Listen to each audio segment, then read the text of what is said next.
Dear students, so now we are going to start the interaction of the female reproductive organ, that is gynosium, and that gynosium is a group of pistil. In pistil, we will be talking about the ovary, and within ovary, we will be talking about ovule, and within ovule, we will also talk about the formation of embryo sac or female gametophyte.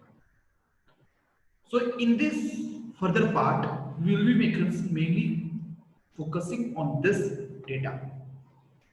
So first we will discuss the terms and then we will talk about their processes. So pistil is considered as a female sex organ. Dear students, as you know, pistil is known as female sex organ. And if we talk about this in detail, you will find that gynosium may consist of single pistil or may have more than one pistil. Means another term for the particularly pistil we can use, that is carpel. Which term we can use? Carpel. Carpel or pistil can be one or can be many. If in a gynosium there is only one pistil, this gynosium will be considered as monocarpellary. And if it has a many pistil, many carpel, then it will be considered as a multicarpellary or polycarpellary gynosium. So you can see in this pictorial diagram as well that here this is a single monocarpellary condition. You can see here only single carpel is there, but here you will find, you can count 1, 2, 3, 4, 5. 5 carpel are there. So when many carpel are present like this, it is a polycarpellary condition. And this carpel are located over this structure that is known as thalamus. Okay, so and in the carpel you can see one structure. This is a particular one that is known as stigma. This is style and this is ovary. So this many structures are found in one pistil or a carpel. Now what happens if there are more than one pistil?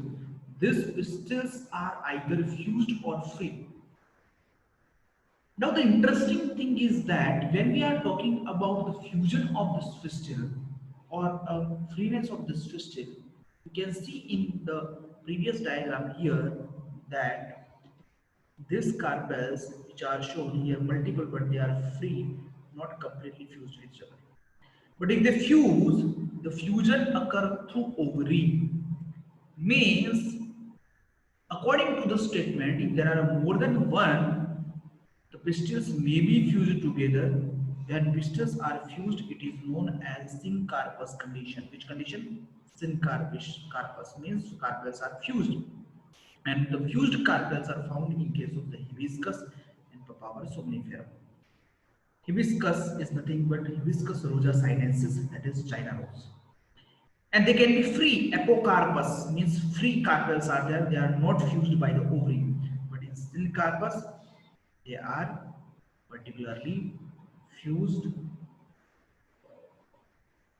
by ovary. Multiple carpels are fused by ovary, then they are known as syncarpus. Apocarpus condition is found in Annona and Mycolia. Now, if we talk about hibiscus specifically, it has multiple carpel, but how many? 5 carpel are there, so it is known as pentacarpellary. And fused, so we can call it as a syncarpus. You can see in this diagram very well, it is noted or shown in this diagram. You can see these are the particular 5 carpels are there. But these are fused here particularly by the what? A particular ovary. We know ovary will be fused, so they are known as syncarpus. Now, similarly, another example of mycelia is given according to NCERT. This is also multicarpellary, but carpels are free in case of gynosium. So you can see here there are many carpels, but these carpels are free from each other. You can see here this. Okay. So dear students, this is a syncarpus and apocarpus condition. Now if we talk further, you can see this diagram as well. It is a dissected flower of viscous and it is showing a pistil, and here other floral parts have been removed. And specifically in this also, you can see there is a stigma, okay, several stigma of several carpels are there, but these carpels are fused through the from the style to the ovary, and the base of ovary is known as thalamus. Okay, so it is clear with respect to the. Now, when we take example of power somniferum, there also there are multicarpellary and syncarpus condition is observed.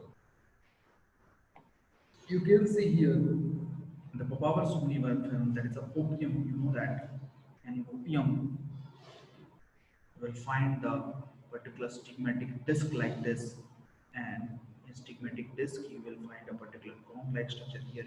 The pores are there. Through these pores, the cells are released, and this is a capsule body. Capsule body shows a particular type of fruit which are found in case of flower. But here, the particularly we can say the carpels are fused, so you can see here multicarpellary ovary. So the example based question directly you can get in the exam. So this is the basic question of NCERT, but you should remember that this easy question are the main part for this. Now when we talk about the parts of the pistil or carpel, they are a stigma, style and ovary as I have shown in the diagram earlier. Now if we talk about the stigma, style and ovary, you can see in this diagram specifically this is stigma, this is a style, and this is the ovary. Now, the stigma is the uppermost part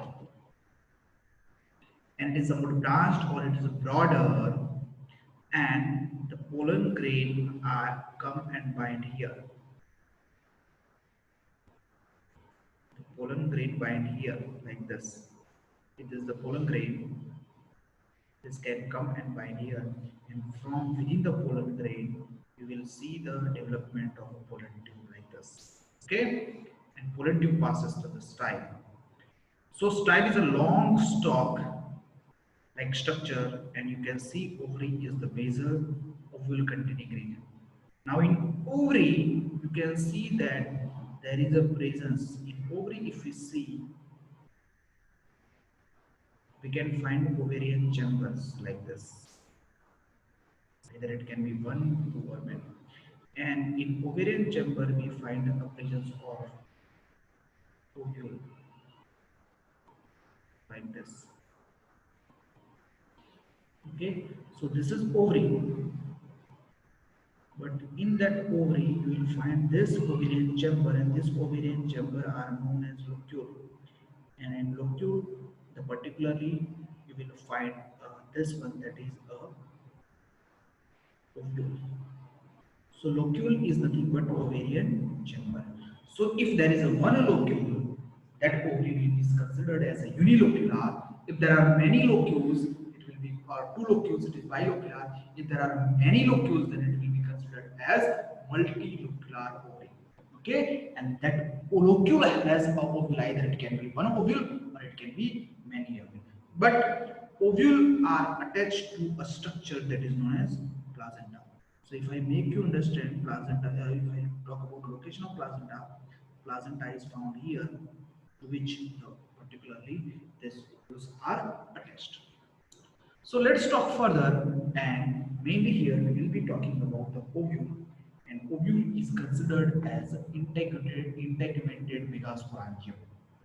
Okay, sometimes the term megasporangium itself is used for ovule as well. Okay, and sometimes it is used for the nucellus, but specifically if we talk about ovule, we call it as an integumented megasporangium.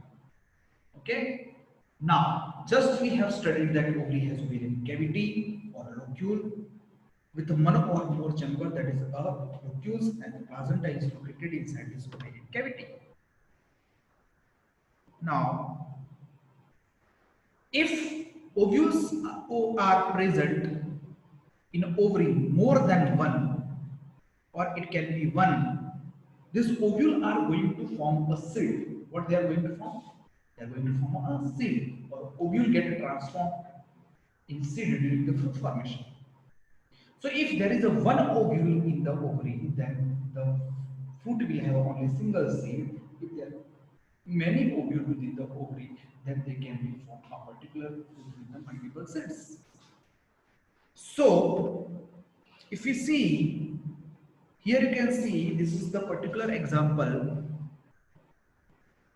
of, you can see it is clearly shown here. This is the particular anthers, this is the carpal part, and here this is the ovule. This is the ovary, and within that you will find this ovule. Okay, so this ovules are, many ovules are there, and that ovules are present in a locule. Okay, now this is showing the transverse section of ovary, and in ovary it is showing a particularly presence of placenta. What it is showing? Presence of placenta. And in placenta you will find a locule, and in locule you will find a ovule, and this is the ovary wall. Okay. So those plants which have only one ovule in an ovary, they are going to form only one seed.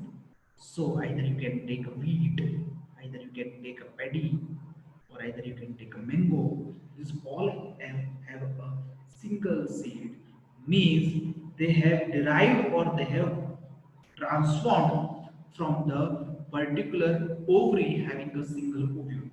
So we can say, if we talk about a carpel of wheat, paddy, and mango, you can write they have a unique single ovule in their ovary. Apart from this, there are some plants which have a many ovules in ovary, so they will be multi-seeded, like papaya, like watermelon, like orchids. This all have a multiple seeds. Why they have multiple seeds? Because there was a presence of multiple ovule in their ovary. So what question they can ask from this? The meaning is so easy. But you remember examples. Example wise, they can ask a question from this part. Then next, we will be talking about the structure of ovule. And in structure of ovule, dear student, you will find this diagram. And in this diagram, you will see two structures, that is hilum and funicle. Now, if I draw a structure of this like this, in this structure we have to understand everything. Okay. See, if this is the ovule, this is the funicle. Okay. This is the hilum part. Okay. Now, actually, hilum is present like this. Okay. This is hilum and this is funicle part. Okay. Now, apart from this, you will find in ovule, this is outer integument,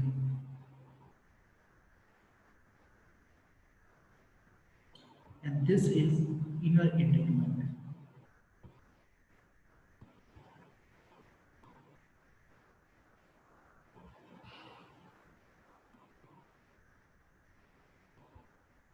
So outer inner integument are there. Inner to that you will find the presence of nucellus. And within nucellus you will find this structure. This structure is whole combinedly known as embryo sac. So till the time embryo sac has not formed, this whole is covered by the nucellus. But later on, by the processes, there is a formation of this embryo sac within this region. Now here you can find this region where you can see the particular integument are absent. That region where integuments are absent, it is known as micropyle. It is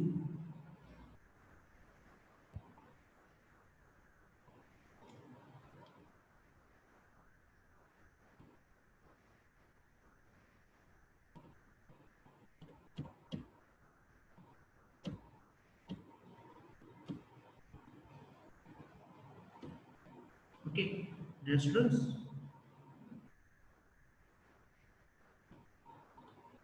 this is known as micropyle. Okay. and the exactly opposite region to the micropyle is known as chalaza. This is a actual structure of this whole body of ovule, and this is the structure of ovule. Now we have to define this term, and you can see in diagram the ovule is a small structure attached to the placenta by means of stalk. Yes, this funicle helps this particular ovule to attach with placenta. And another thing, the point of attachment of funicle and the main body of ovule. Here you can see this is the main body, and this main body attaches to the funicle through the particular this structure, and this structure is hilum. So that is the correct thing. Okay. So this is the actual view of the angiospermic ovule. Now we will talk about the further detail in this ovule, and we come to know that sometimes you will find a funicle get fused with the body of ovule. In one side, you will find sometimes that the funicle get fused, and that particular form a ridge which is known as a raphe. What is known as raphe. And in the ovule, opposite to micropyle, we have studied there is a presence of chalaza, and in chalaza, this chalaza is considered as the basal region of particularly ovule. Now I hope you might get confused. Why it is basal region? Because in this diagram is the particular this, but if I invert this ovule at 180 degrees, then chalaza will be the basal one. So it is considered as a basal portion. The main body is represented by the nucellus. The major portion is of nucellus, and from nucellus only some cells will are going to form a embryo sac. So the main body of ovule is represented by nucellus, and which is made up of parenchymatous tissue. And one of the important feature which is associated with the nucellus is that the cells of nucellus have an abundant reserve food material. They are rich in food source. They are rich in food source. So we will study that also have some of the importance in the later part. And you can see here the particular location of raphe. Okay, you can see here this is the raphe. This is the structure known as raphe. This whole yellow colored raphe is found here. Okay, so this is the raphe, and this is the chalaza, which is the basal portion. Okay, so now I hope you are clear with the particularly structure of this particular ovule with the particular nucellus with the all particular thing of this particular part.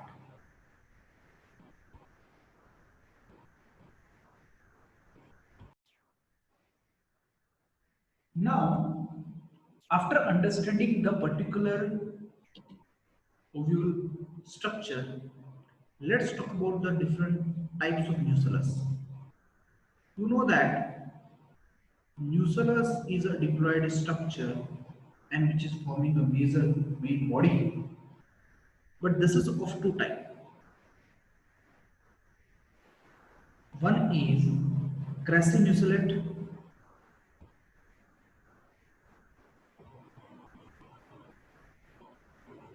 crassinucellate and tenuinucellate.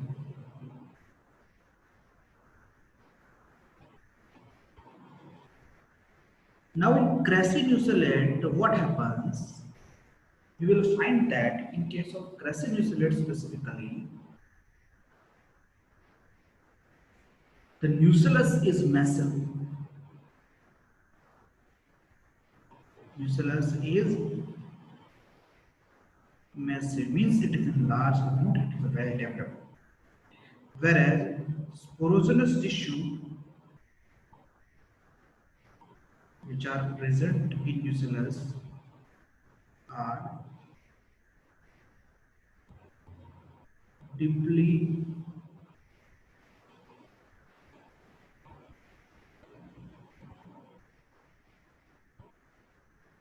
embedded within this. Okay, but when we talk about the tenuosolate, we will come to understand that here nucellus remain as a single layer on the periphery, but the sporogenous tissue is mainly present. So it is present as a single layer around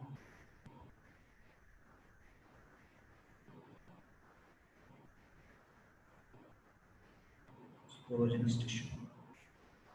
Okay, so this is the thing. Now, the nucellus usually a nutritive tissue, so during the development of embryo sac, it gets used up, and in some it remain. Okay, so these are the types of nucellus. Now, after this, we will talk about one of the more structure that we call as a obturator. So let's talk about the obturator.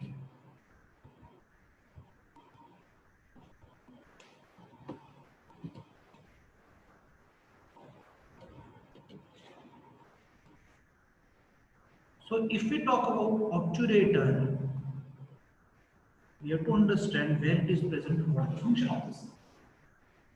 So these are like present like some hair on the basal part of ovule. Okay, so these are some of the hair-like extension of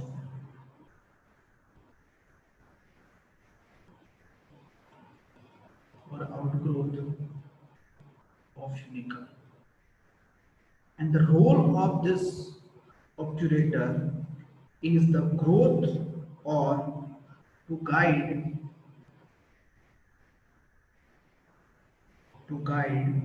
the pollen tube towards micropyle.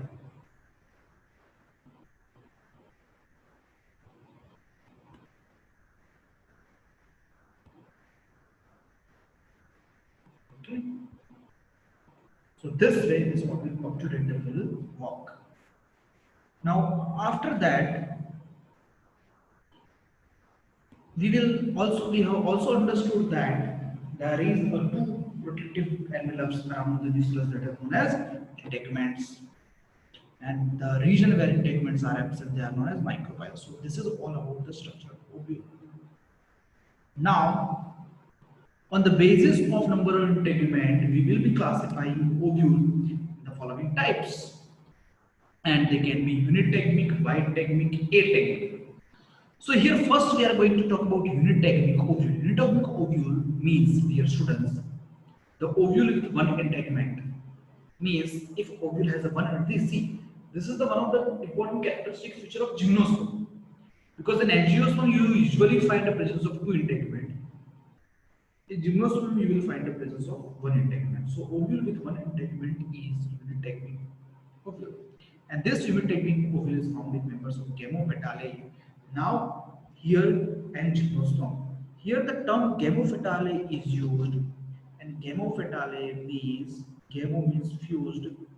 The plants in which they have a fused petals, they are known as gamopetalae. Okay, so they have a unitegmic ovule. See here you can see in diagram that single integument is there. Okay, you can look over here. Presence of single integument around the nucellus. Then let's talk about the bitechnic ovule. Students, bitechnic means presence of two integument, as we have drawn a diagram of ovule with two integument in a clear manner. So two integumented ovule is a bitegmented ovule that is found in members of polypetalae and monocot. Monocot, that is a angiosperm, and here we are talking about polypetalae in case of dicot. Now polypetalae means free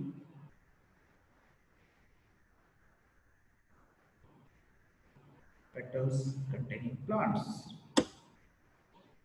You can see in diagram there is a presence of this one integument, and you can see here this one integument and this is the second integument. Okay.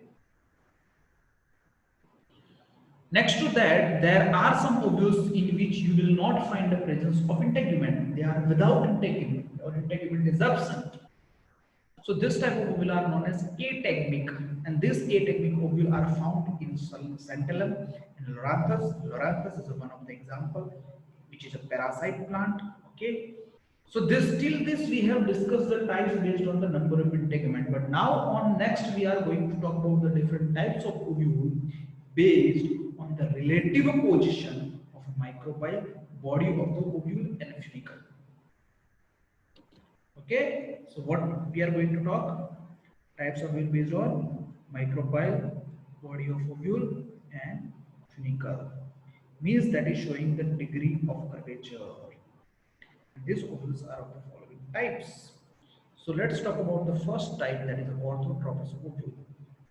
Then we will talk about anatropous, then campylotropous. Actually, there are different types, several types of this particular ovules are found, but we will be discussing some of the important one and which are important with respect to the exam, that only we are going to discuss.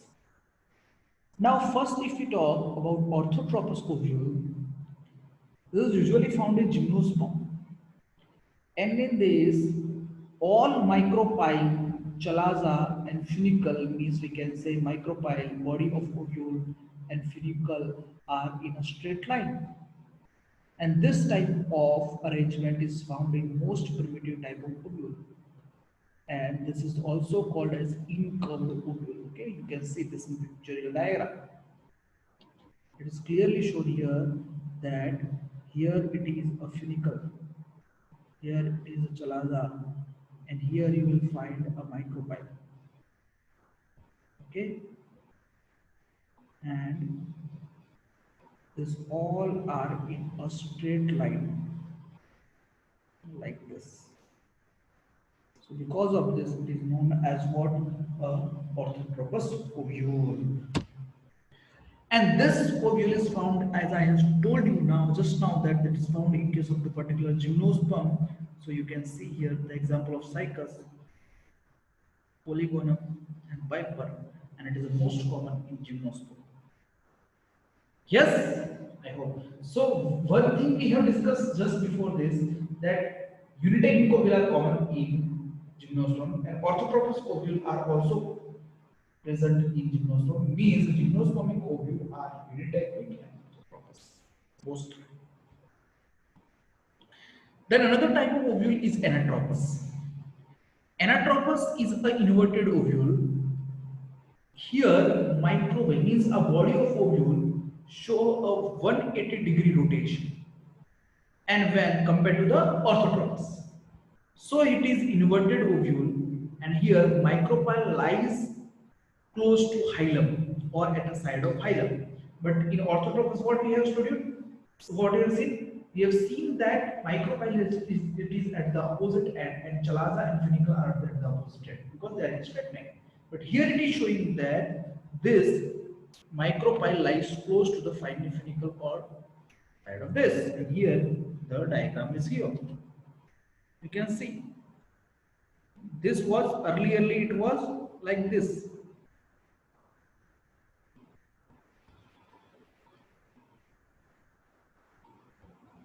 Earlier it was like this. This was micropyle. This was chalaza, and this was a funicle. They are in straight line. Now what happened? This body shown 180-degree rotation, and when it shows 180-degree rotation,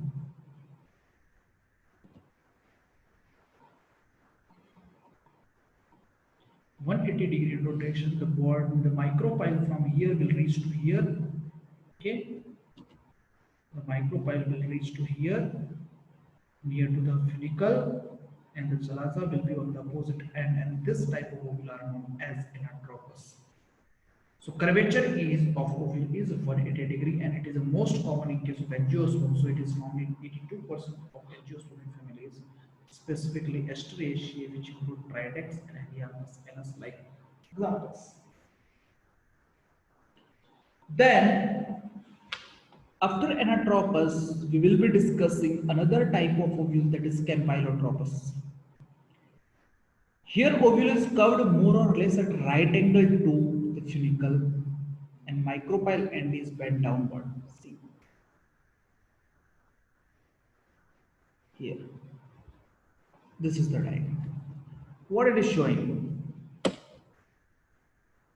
It is showing that you can see the embryos and this is the what at right angle. It is a funicle and this is like this, so it is at right angle. But this intake, this micropyle is protruding outside or bent down slightly.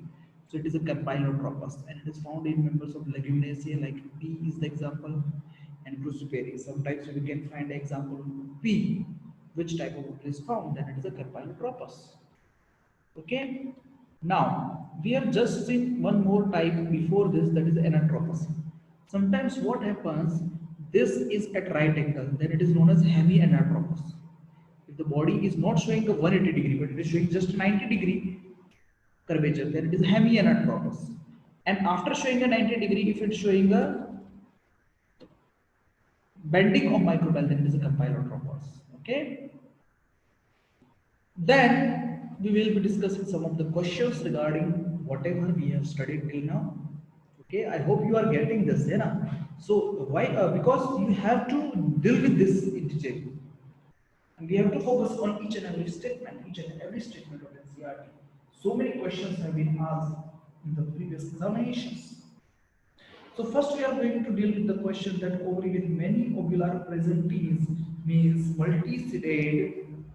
multisedate fruits having plants are have many ovules. So the example, if we take wheat, paddy, sunflower, they all usually have a particularly single ovule and single seed. But papaya, if we see, it has a multiple seed, so it is having a multiple ovule initially. Next to that, we are going to talk about another question. The wizard part of ovule, it's a direct fact-based question, and it is represented by a chalaza. As you know, it is represented by the chalaza basal portion of ovule. So that becomes the correct answer.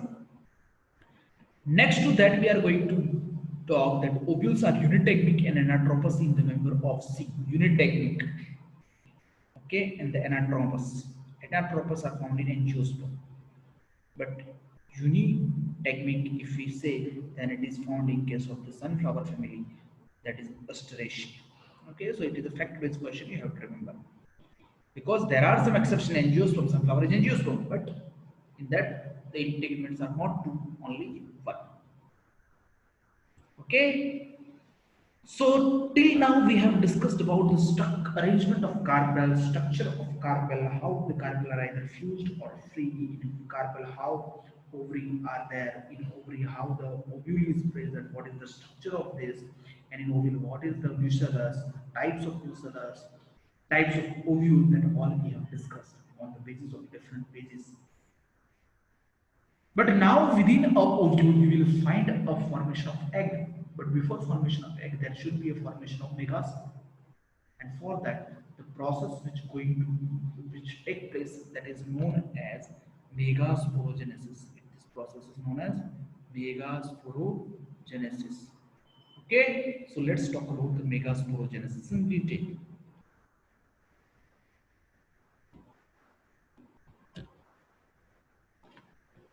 Yes, megasporogenesis.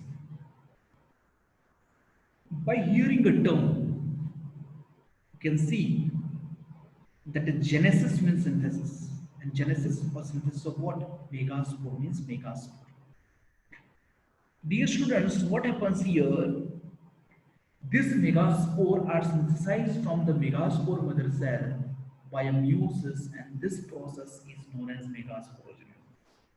So what is this process? Formation of megaspore from the megaspore mother cell. And this megaspore mother cell, if we see, these are derived from the sporogenous tissue. So this megaspore mother cell are diploid and they undergo meiosis and form a megaspore haploid. So this megasporosis occurs with the help of meiosis. Okay. Now, then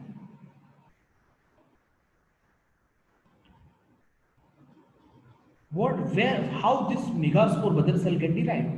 So actually, megaspore mother cell is a dividing cell, and this dividing cell is converted from the nucellus. But from nucellus, which region? Micropylar region of the nucellus. So here nucellus is de-differentiated. Why? Because nucellus is not dividing and it converts into the megaspore mother cell which is dividing. So it will undergo de-differentiation. And after de-differentiation, what will happen? This megaspore mother cell will be obtained. This megaspore mother cell undergo meiosis and produce uh, megaspore. But megaspore mother cell has a large cell with a dense cytoplasm and prominent nucleus. Now here you can see in this diagram, this is an NCRT diagram, you can see this is a particularly micropyland, this is megaspore dyad because initially there was a megaspore mother cell which has undergone meiosis 1 and produced dyad. Then megaspore dyad undergo meiosis 2 and they form megaspore tetrad. In megaspore tetrad, each megaspore cell is haploid.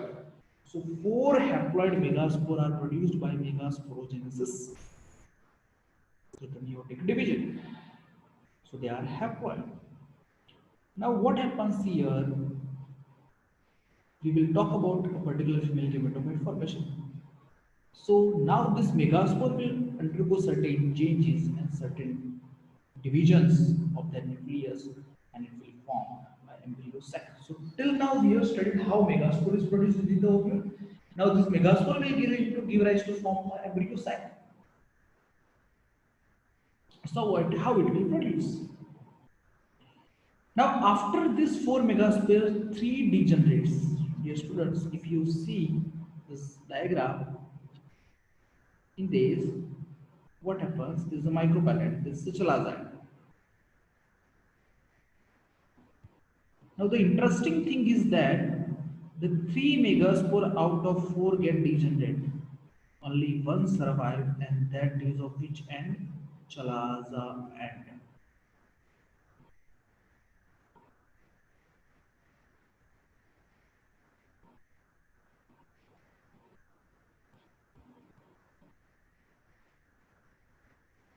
Okay. Of which Chalaza end. So we remember which megaspore survived of Chalaza end. So in majority of flowering plants, one of the megaspore is functional while the other three degenerate. That is of Chalaza's only functional megaspore act as a mother cell for the development of female gametophyte or embryo cell.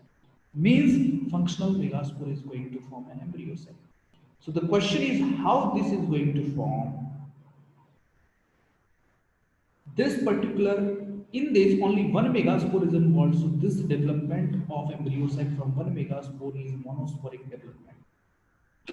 And how this monosporic development occurs, that we have to talk in this particular development of human gametophyte.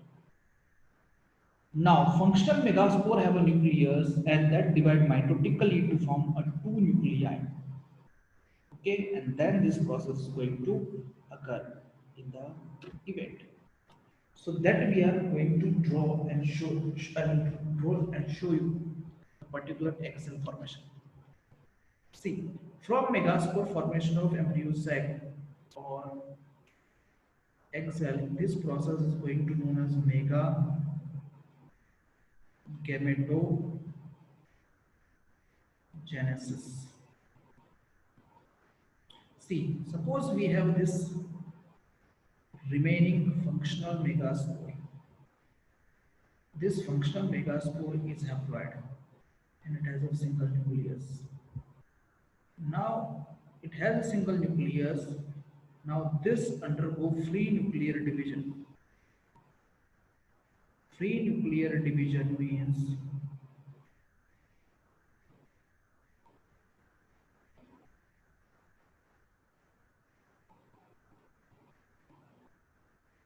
they are going to undergo karyokinesis, but karyokinesis is not going to followed by the cytokinesis.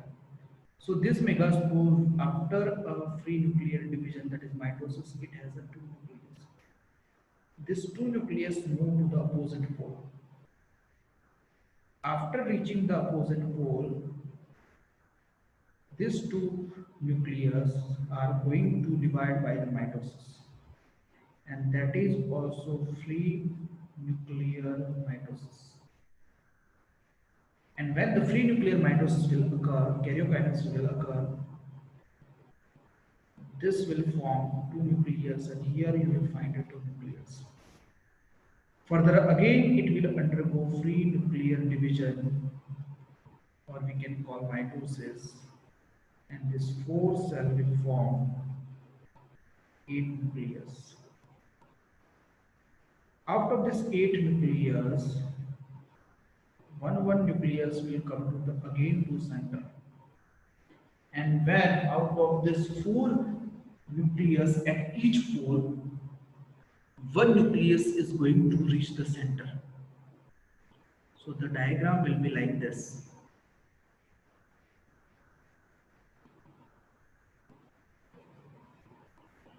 And till now you can see how many free nuclear mitoses have happened.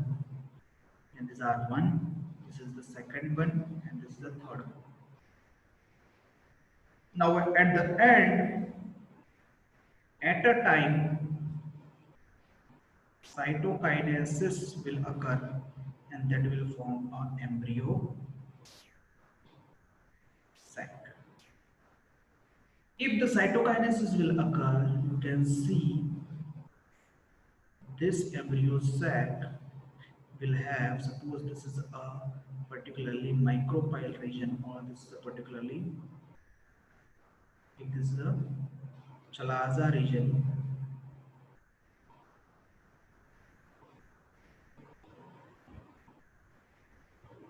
and this is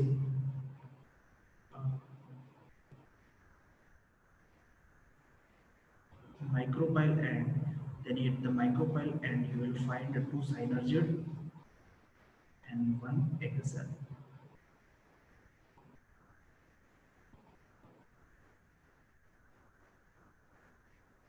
This is a egg cell. Here you will find the two polar nuclei,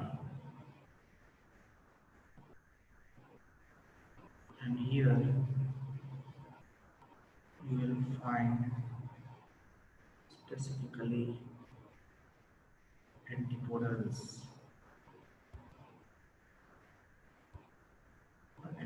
cells.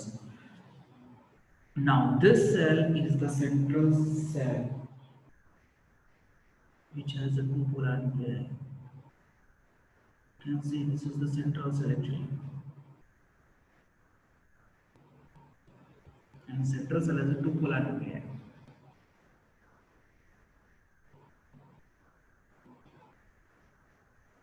So you can see here total how many cells are there.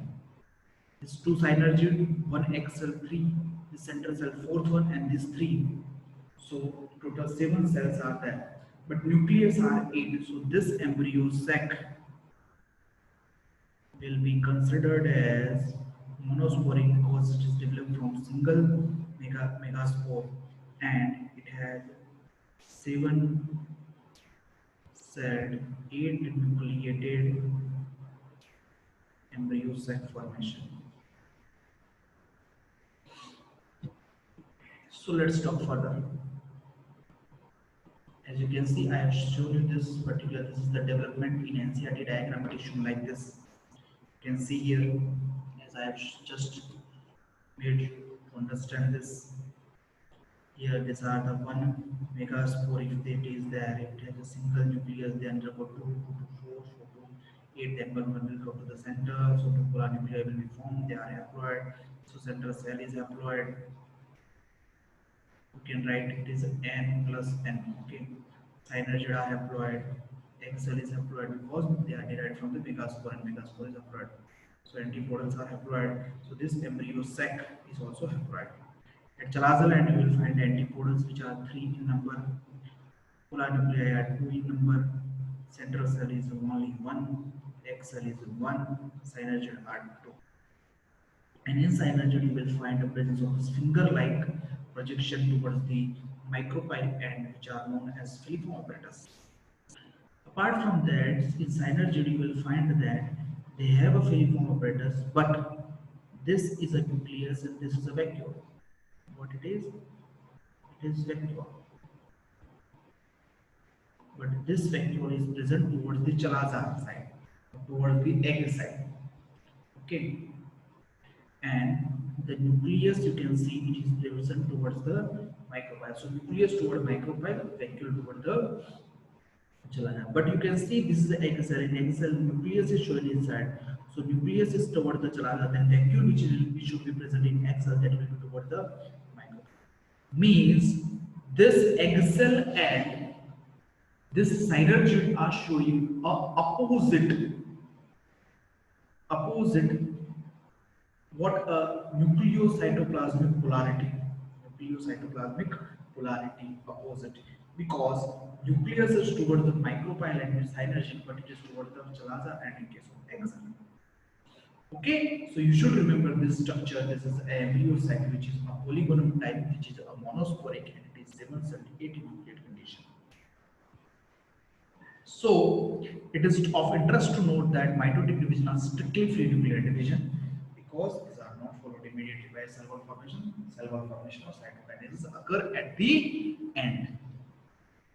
Then 6 of 8 nuclei are surrounded by cell walls and organized into cells. The remaining 2 nuclei called the polar nuclei, which are situated below the egg apparatus in the large central cell. Now here the term is egg apparatus that you should understand. What is this egg apparatus? This egg apparatus consists of egg cell plus synergid that combinedly termed as egg apparatus.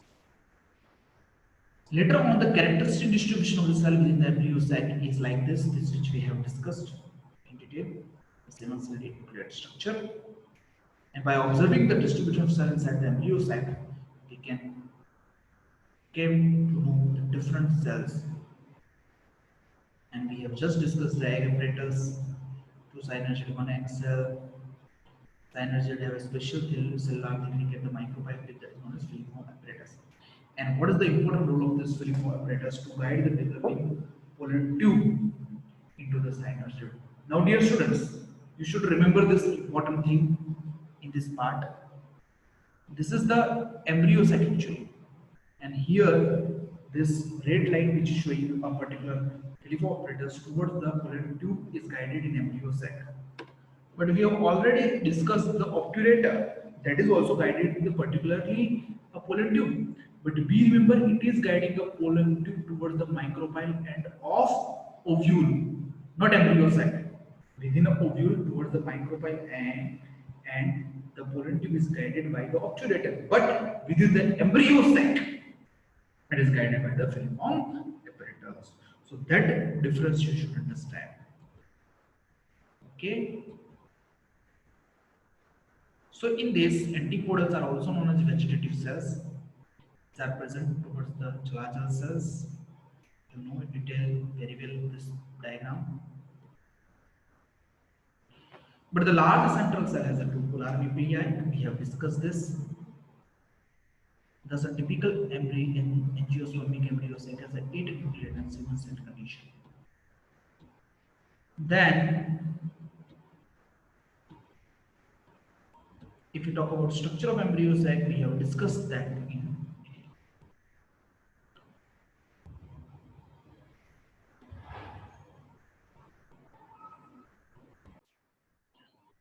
So, students, after studying this part of pistil structure, arrangement, ovule structure, types, and megasporogenesis and megagametogenesis.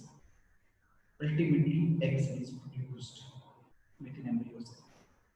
Now let's talk about some of the questions related to this. The first question is mature female gametophyte of angiosperm plant is. Dear student, the term female gametophyte is used for embryo sac actually. So in embryo sac we have understood that mature embryo sac has 7 celled 8 nucleated condition. So it is 7 celled. Apart from that, the cell in egg apparatus are just we have discussed that egg apparatus if we talk it consists of two synergids and one egg cell. So if we go according to that which are present in micropyle region, third is the correct answer that one egg cell and two synergids. Next to that, the question is if an egg cell of angiospermic plant has a 20 chromosome, then chromosome present in primary endosperm nucleus, leaf cell, and megaspore mother cell and synergid. Actually, the study of primary endosperm nucleus is still remaining. We will discuss that. Okay. But dear student, if we talk about egg cell is haploid and it has a 20 chromosome. So here n is equal to 20. But if we talk about primary endosperm nucleus, that is PEN, we will discuss what it is. It is 3n. Leaf cell are sporophytic, so they are diploid. Megaspore mother cell is also diploid. But synergids are produced after megaspore, so they are haploid. So if we go according to this and conclude the question, the primary endosperm nucleus will have a 60 chromosomes, then leaf cell have a 40, megaspore mother cell has 40 because n is equal to 20, so 2n is equal to 40. And synergid has a 20 because n is equal to 20. So third becomes the correct answer. Next question, filiform apparatus is found in. We have discussed just that these are present at micropyle end and there are 5 finger-like projections in the micropyle and in a synergid, which conduct the entry of productive within embryo cell. Ovular endotegmia and anthropos, we have discussed this question earlier, found in Astraceae.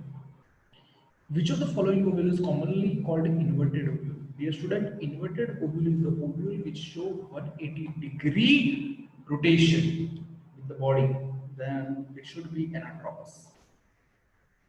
Then the most common type of nutritive tissue in the development of embryo in angiosperm is, you know that, the nutritive tissue which is found in embryos of particularly angiosperm. See, if we talk about the nutritive tissue in ovule, then it should be a nucellus. But it is talking about nutritive tissue during the development of embryo. So we will discuss endosperm formation. So you will understand that better in later part. Next, matured female gametophyte embryos of angiosperm plant is, that is obviously 7 cell. We have discussed this.